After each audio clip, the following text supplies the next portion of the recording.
Menteri Keuangan Purbayayudi Sadewa menambahkan, penggunaan anggaran untuk stimulus ini dapat menggerakkan perekonomian. Ini dosisnya kalau diibaratkan dengan obat masih terlalu kecil. Pemerintah meluncurkan 17 program paket stimulus ekonomi yang dinamakan Paket Stimulus Ekonomi 8+4+5 dengan total stimulus mencapai 16,23 triliun rupiah. Paket tersebut dibahas dalam rapat terbatas yang dipimpin langsung Presiden Prabowo dan dihadiri sejumlah jajaran kementerian terkait pada Senin lalu.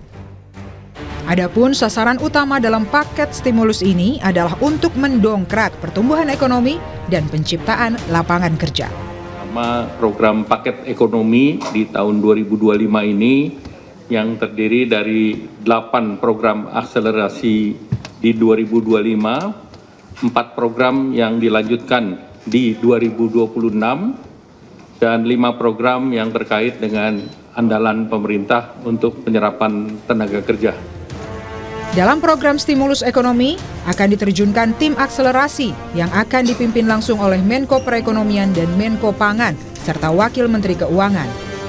Menteri Keuangan Purbayayudi Sadewa menyatakan, dengan adanya tim percepatan yang mengontrol semua paket stimulus ekonomi, diharapkan dapat memperlancar program utama pemerintah. Untuk tim percepatan program pembangunan ekonomi tadi, itu pada dasarnya kita akan monitor seluruh program-program utama pemerintah atau Pak Prabowo. Jadi ke depan harusnya nggak macet lagi. Kalau ada yang macet kita akan percepat supaya jalan dengan baik. Adapun 8 program akselerasi di program 2025 diantaranya program magang bagi lulusan perguruan tinggi, lalu ada perluasan PPh 21 untuk pekerja di sektor pariwisata, kemudian ada bantuan pangan berupa beras untuk periode Oktober hingga November 2025, ada pula diskon 50% untuk pembayaran iuran BPJS Ketenagakerjaan bagi sektor transportasi online, termasuk ojek pangkalan, supir, kurir, dan logistik selama 6 bulan.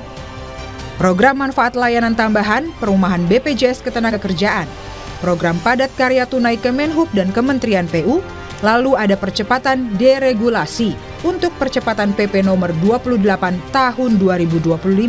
Dan yang terakhir adalah program perkotaan, yakni perbaikan permukiman dan UMKM, di mana Jakarta menjadi pilot project.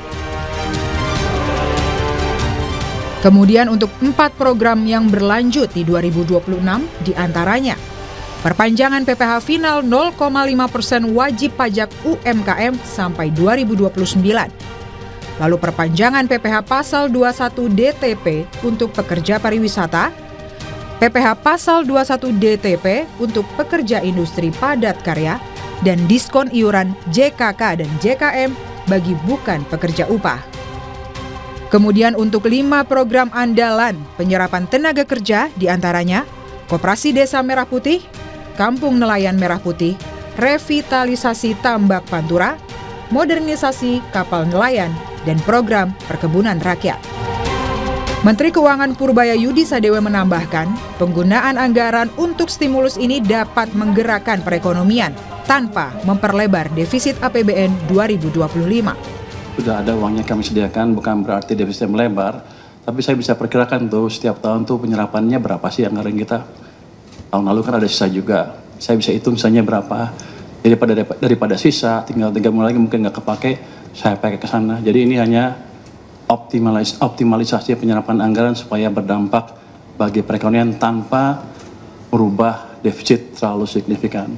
Kalau PDB-nya tumbuh lebih cepat kan teksnya lebih cepat juga. Jadi mungkin dampaknya ke defisit cenderung netral to positif.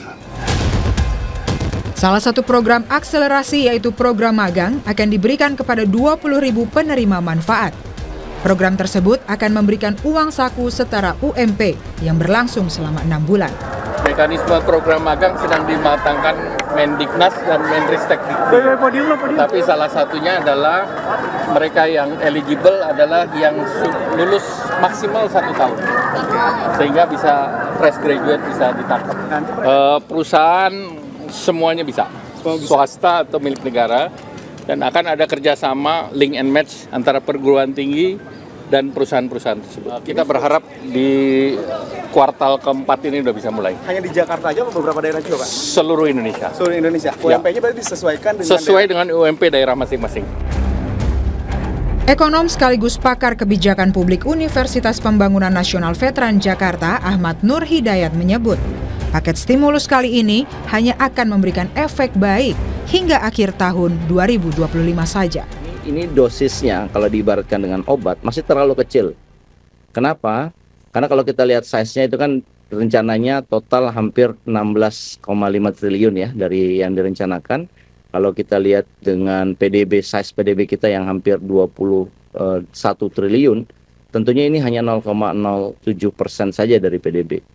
Dan kalaupun dilihat dari waktu ya saat ini dikeluarkan, sepertinya ini hanya untuk membuat soft landing aja untuk triwulan Q4. Jadi tidak cukup untuk membuat akselerasi dari pertumbuhan ekonomi, tapi hanya untuk menjaga supaya pertumbuhan kita sepanjang tahun 2005 ini ditutup dengan kondisi soft landing.